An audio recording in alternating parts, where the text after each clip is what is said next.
Muito bem, entrando agora na reta final do nosso programa, já no último bloco aqui do nosso encontro na Imagem da Cidade, Mulheres com Você, e recebendo também um convidado especial, aproveitando a passagem pela nossa região, pelo Vale do Itajaí, também conosco aqui na nossa TV Galega, o ex-governador de Santa Catarina, atual vice-presidente do PSD aqui no nosso país, Raimundo Colombo conosco aqui então hoje na Imagem da Cidade. Seja bem-vindo, ex-governador. Muito obrigado, um privilégio para mim estar aqui, quero cumprimentar a todos, especialmente a você, Denise, obrigado pela oportunidade, fico muito feliz aqui de estar em Blumenau e de poder trocar algumas ideias com vocês. Pois é, e são tantos os questionamentos nesse momento político que o país está vivendo, nesse mês de setembro tão intenso, desde o dia 7 de setembro, a independência do país, o momento das pessoas irem para as ruas, as causas levantadas, e eu já te peço também aqui uma análise do atual momento que o país está vivendo nesse contexto político, você como político, você como cidadão, como catarinense,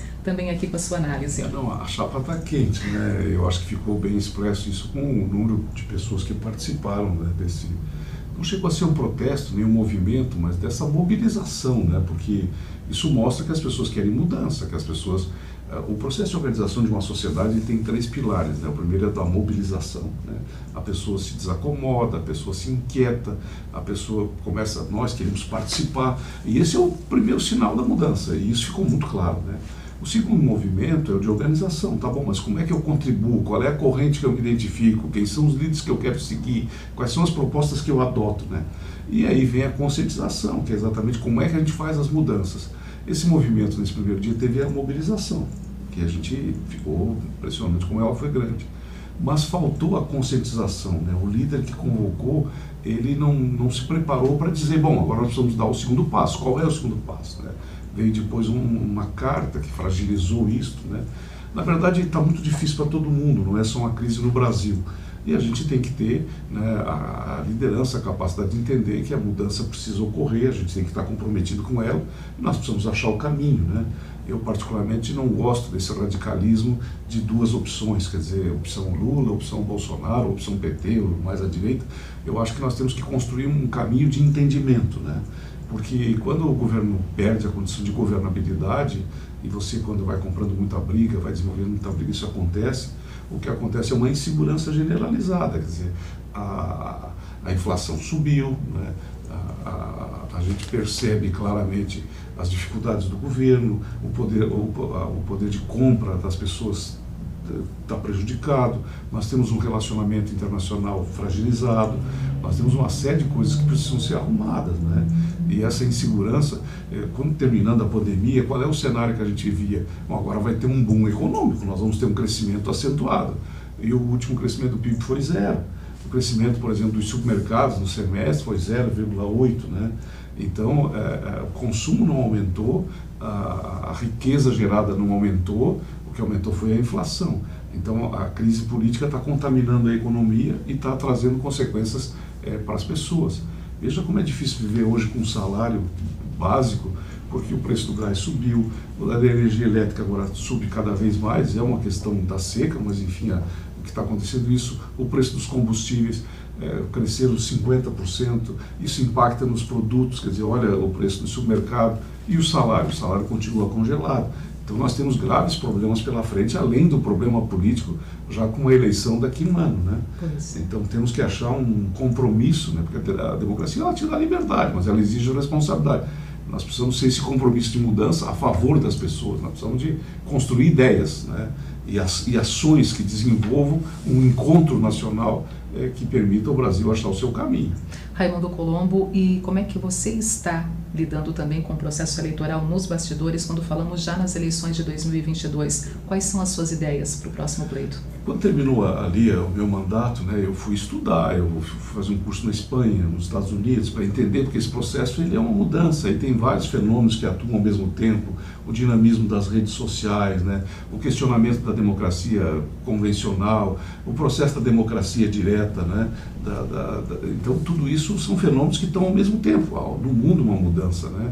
E eu acho que o mundo político ele é muito conveniente para a eleição, quer dizer, é uma máquina eleitoral, nós temos a eleição, vamos ganhar e ficar, mas nós precisamos mais do que isso, nós precisamos ser uma base intelectual da sociedade. As pessoas falam, a minha prioridade é a educação, tá? A minha também, eu quero saber como é que vai fazer para melhorar. A minha prioridade é a saúde, tá? Mas o que você vai fazer para que essa prioridade de fato chegue na vida das pessoas? Né? Então, essa base intelectual, esse aprofundamento das ações, das decisões, dos encaminhamentos, ele é indispensável. E o terceiro, né, com essas novas tecnologias, nós temos que abrir o espaço para o novo, para a modernidade, para novas lideranças, para novas pessoas. É isso que a gente tem feito.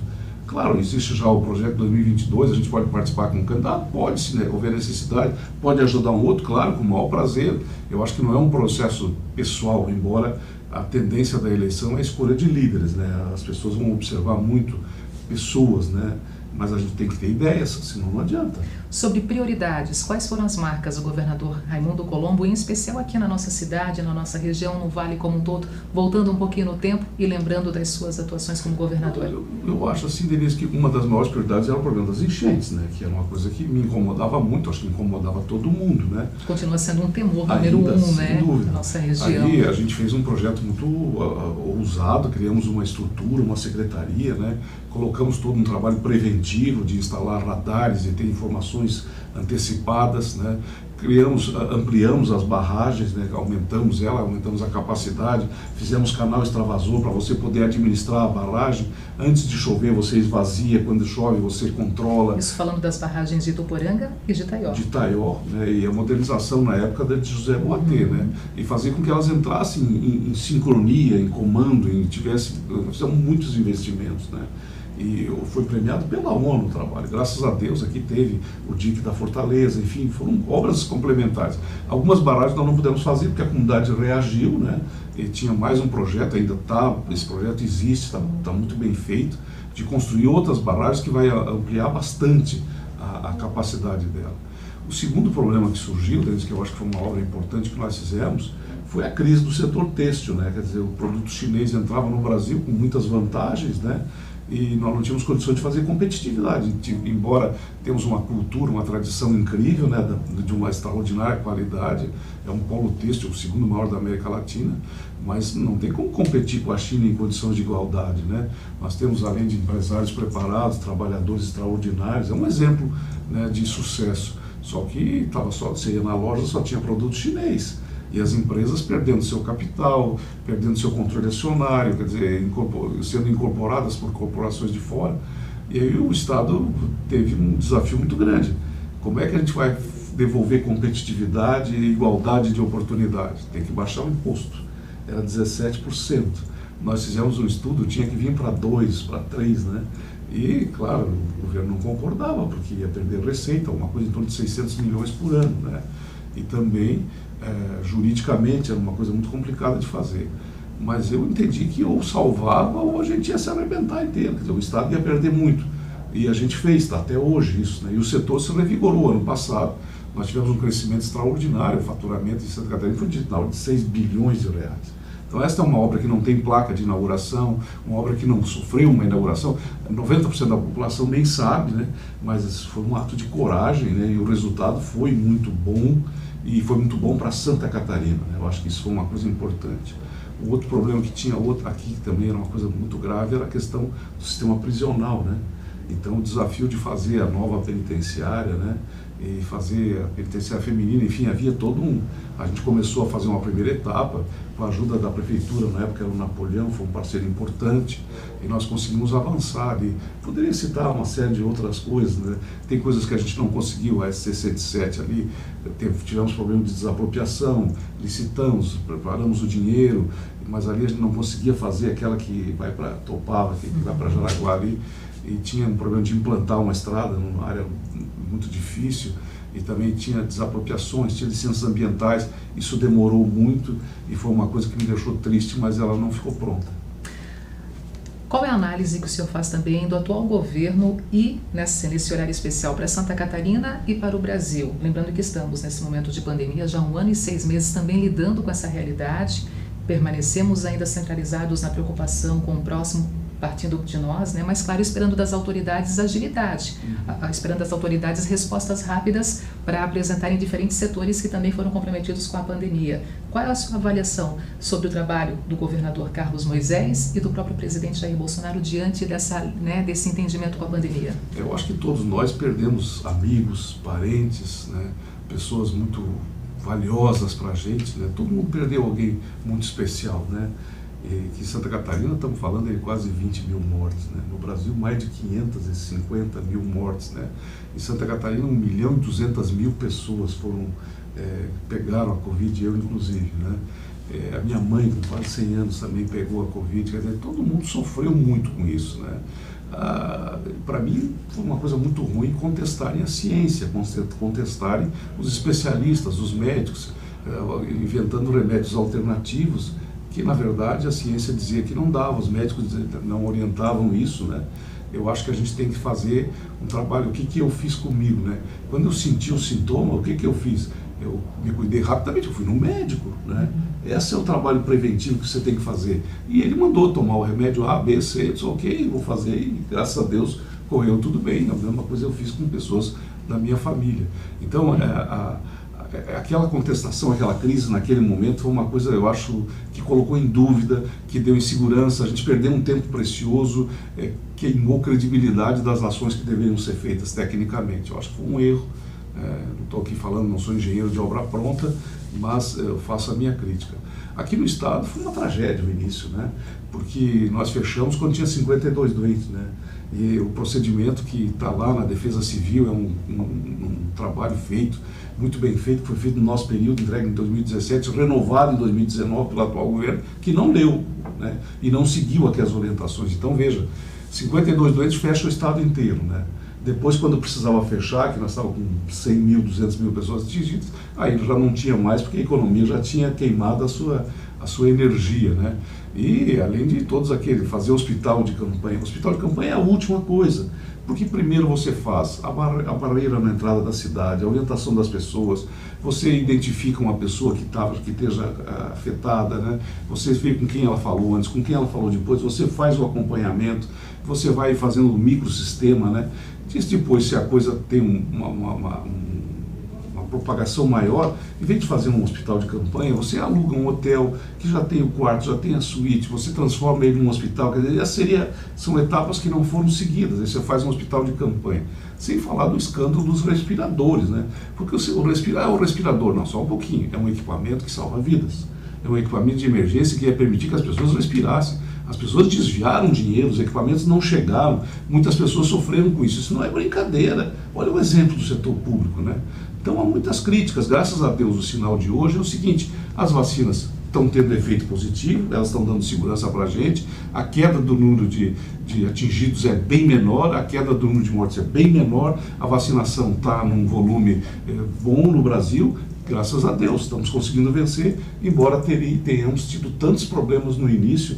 E vamos ser sinceros, nesses casos não pode haver politicagem, né? Vamos fazer o certo, vamos fazer o bem para as pessoas, deixa a ciência dominar, vamos só executar, né? Mas aqui tudo está difícil no Brasil, hoje está muito radicalizado as coisas, né? Se falarmos em politicagem, mas nesse caso aqui direcionando o foco para a política novamente, uma reforma política, o Brasil necessita, carece para ontem. E ao mesmo tempo temos aí discussões em Brasília sobre também mudanças no cenário político já para a próxima eleição. Qual é o seu posicionamento? Eu tenho convicção absoluta que a reforma política é a mãe das reformas. É a primeira que tem que ser feita porque ela arruma o resto. Você veja, na Câmara de Vereadores de Blumenau, parece que tem 13 vereadores e 11 partidos. Nós somos 15 vereadores aqui. 15, então tem 11 partidos. Olha só, lá no Senado, na Câmara dos Deputados, são 513 deputados, nós temos, acho que é 24 partidos. No Senado, são 81 senadores, tem 16 partidos. Isso não existe em nenhum lugar do mundo, isso é uma desorganização completa, uma esculhambação, desculpe o peso da palavra, né? A legislação, a democracia, ela é lenta, você tem que ir aperfeiçoando ela. A proibição da coligação na eleição proporcional vai trazer para uma realidade de 8 partidos, alguma coisa dessa natureza. Foi praticada na eleição de 2020, estão tentando mudar para a eleição de 2022. Derrubar o que deu certo, né? Impor uma cláusula de barreira. O partido que não alcançar 1,5%, 2%, 2,5%, 3% dos eleitores a nível nacional em 9 estados, ele deixa de existir. Entende? Então você vai obrigar fusões, você vai obrigar incorporações, né? E aí você começa a arrumar. E aí as casas legislativas começam a funcionar, porque quem dá sustentação e orientação são os partidos, que é uma base intelectual importante. Se você não tem partido, não vai dar certo. Esse distritão que quase aprovaram, nós iríamos ter 513 partidos, cada um ia ter um partido. Então é o partido das corporações.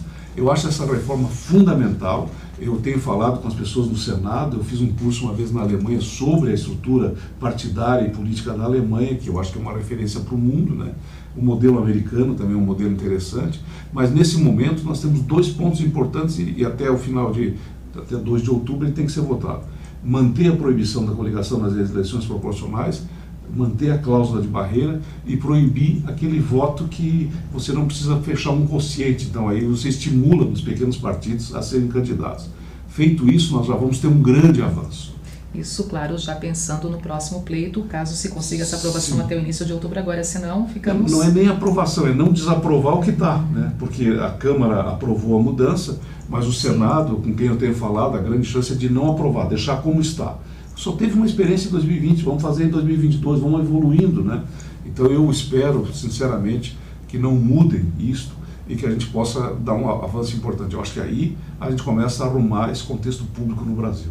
30 segundos para as suas considerações finais, não é nem 1 minuto, são 30 segundos para finalizar o nosso programa. Eu sou uma pessoa de esperança, eu acredito muito no Brasil, o Brasil vai dar certo, não vamos desanimar, vamos aprender com todos esses desafios e vamos fazer o Brasil melhor. Vale a pena, está nas nossas mãos e vamos fazer a nossa parte. Obrigada por estar conosco hoje aqui também na TV Galega e até uma próxima oportunidade, né? Um abraço também. Caminhando sempre com segurança, tá? Amém. Obrigado.